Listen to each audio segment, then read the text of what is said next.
Hi guys, so today we're making a delicious fish pie using the Millac Gold whipping and cooking cream. In a pot you want to add some butter, some chopped garlic and some spring onions.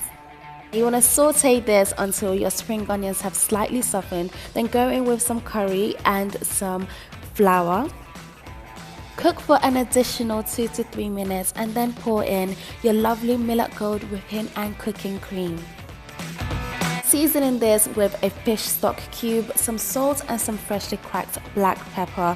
Now mix this all up together and there you go, that is your creamy sauce done. Now you can set that aside.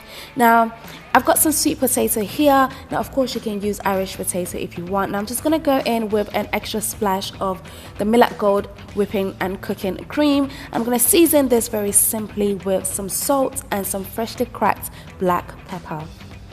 Now for my fish, I'm using a mixture of salmon, sea bass, white fillet and some prawns that I've cut up into little bite-sized chunks. Pop this into an oven-safe dish, add some frozen peas and top everything off with your lovely creamy sauce.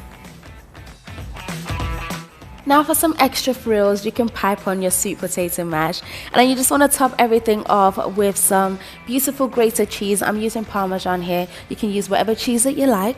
And then you want to pop this into the oven for about 10 to 15 minutes until it's lovely and golden brown on top. Look how gorgeous this looks.